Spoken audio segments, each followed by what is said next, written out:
I've taken a very strange path to get here.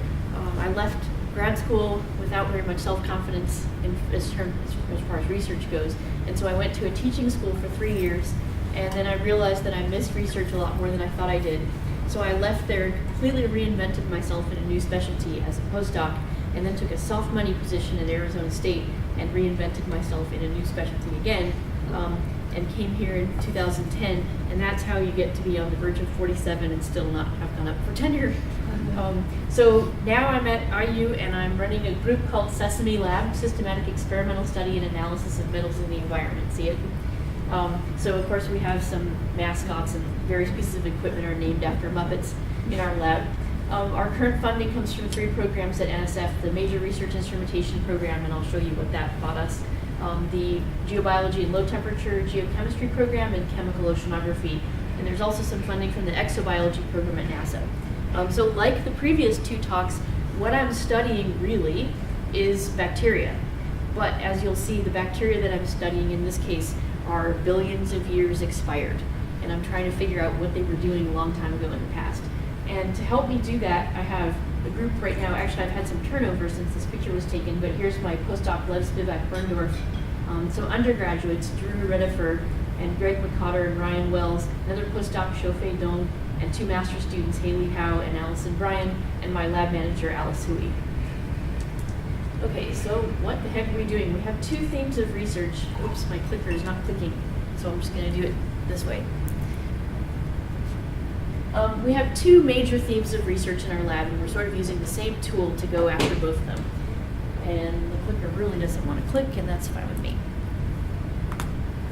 So what we're doing is, we would first remind you that biology is and always has been dependent on a number of chemical elements in order to carry out life and exist. So here I've just shown the periodic table, and in orange are sort of the absolutely most critical major elements that form life now. And then in green are some minor elements that are also pretty critical. And then in pink I've shown a bunch of trace metals, each of which is essential to at least some branch of life. And then in blue I've shown some elements that, some enzymes that require those elements have now been identified in very certain organisms, but those are not widespread required nutrients. But all of the ones that are in green and orange and pink are pretty critical to somebody's metabolic processes out there. And so there are a number of elements that life critically depends on. But we also know that changes in the composition of the atmosphere and other large-scale processes, changes in plate tectonics, changes in weathering rates, changes in hydrothermal activity on the floors of the oceans have dramatically affected the availability, in particular, of trace metals in seawater over time. And so just to give you an idea of what I mean by that, here I've divided Earth history into 3 eons. So this is today, is over here on this edge, and back here is 4.5 billion years old, the beginning of the Earth. So the first almost half of Earth history was the Archean eon, in which the ocean was pretty much devoid of any dissolved oxygen. And so here this blue color represents an anoxic ocean, and at the very bottom there was just a little bit of sulfur-rich and oxygen-poor ocean at the bottom. And then through a relatively abrupt transition that probably only took about 100 million years, the world transitioned into a state called the Proterozoic eon, in which the ocean was largely dissolved. There was no dissolved oxygen, but it was very rich in dissolved sulfide. And so you can imagine already, if you know some chemistry, that's going to have a pretty big effect on the concentrations of metals that can be dissolved in seawater. And at the very bottom of the water column was this sort of, actually I don't know why I colored it green here, it should really be kind of black, right, just really sulfidic and oxygen poor here.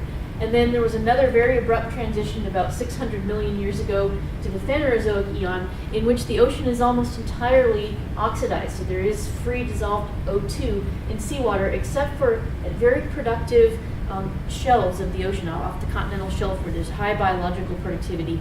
The decay of organic matter can actually consume enough oxygen to make the water somewhat reducing there. And then the sediments are reducing at the very bottom. So we've had some pretty dramatic changes in the major element chemistry of the oceans over time. And then if we look, we don't know what the concentrations of trace metals were at that time, but if we look at the solubility of these metals and also look at some kind of geological evidence to the best extent that we can right now, we can see that certain metals that are critical to biology have gone through enormous changes by many orders of magnitude. in the concentration of that metal in the ocean. So for example, iron used to be very plentiful in the Archean Ocean, but in the Proterozoic it became much less so, and now it's incredibly rare in the ocean. And likewise, zinc has gone first down and then way up in the Phanerozoic, and so has copper. And nickel started out here at 10 to the minus something 5 times 10 to the minus 9th, and then went much lower during the time that the ocean was sulfidic, and then has come up somewhat, but not nearly back to where it started. So imagine if you are bacteria and you evolved in an ocean that's incredibly rich in iron and nickel, and then relatively abruptly all that goes away. So you either go extinct, or you evolve some strategy to make some expensive molecule that you're going to excrete, that's going to scavenge what little bits of that metal you can still get, or you have to learn to substitute another metal that's now more abundant. Okay, so there are examples in the history of life where organisms have done all three of those things, and that's part of what I want to try to study. But to do that is kind of difficult because there's nothing left from those ancient oceans. So how do we reconstruct the metal chemistry of the ocean way back into deep geological times, where we don't even have the ocean from a couple thousand years ago? And so trying to go back some billions of years, there's just nothing left. Where do we get any evidence of what that ocean was like and what biology was in it? And so the answer, of course, is there's nothing except rocks. Right? So somehow we're going to have to learn how to read a signal from rocks and learn how do we correctly reconstruct the composition of the ocean from which those rocks were deposited. And we want to get back not only the chemical information, but also the biological information, because the ultimate goal here is I want to know, how did big shifts in seawater trace metal chemistry drive the course of evolution? Right? How did it affect what organisms are alive and what trace metals they use and how they use them? Right? How were those connections made? And so I have to get all of that from rocks.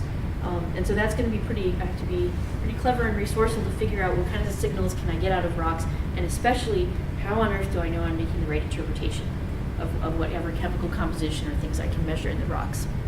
So I won't have time to say very much in detail about that today. The second major theme of research in my lab is trying to do this.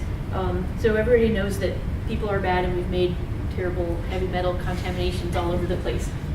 We're pretty good at going out in the field and measuring the concentrations of any kind of pollutant that we hate, and making some kind of contour map, like this random example for cesium pollution that I've put up here.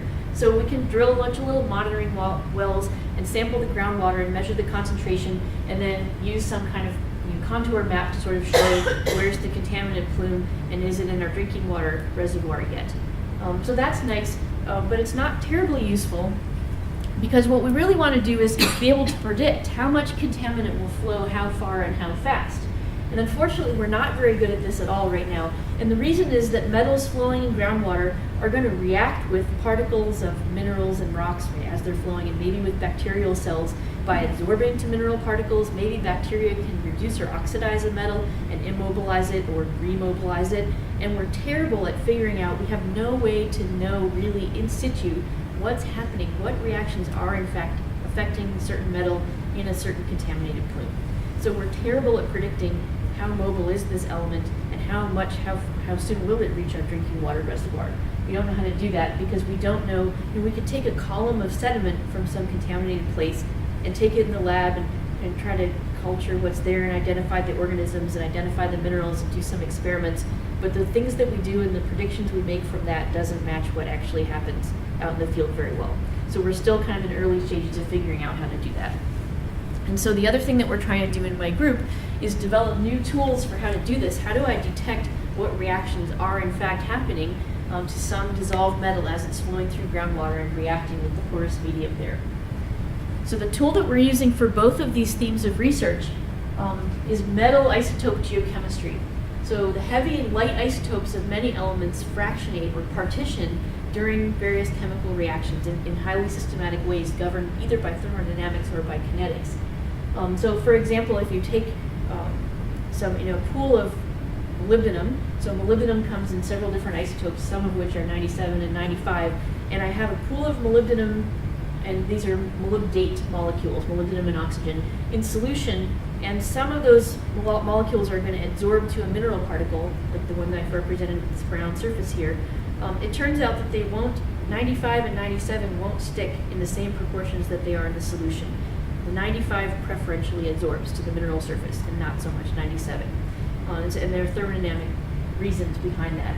But what it means is that if I can analyze the isotope ratios in natural samples, and I understand fundamentally how the isotopes of that element work, and what thermodynamic and kinetic rules govern their partitioning, I might be able to reconstruct what reactions the sample has seen and what happened there. So I might be able to tell by taking groundwater samples in different places in a contaminant plume and seeing an isotope gradient there, I might be able to say what reaction is making that kind of isotope gradient. So then I have a way to know what is it that's governing the mobility of this element, and can I now use that in a predictive way.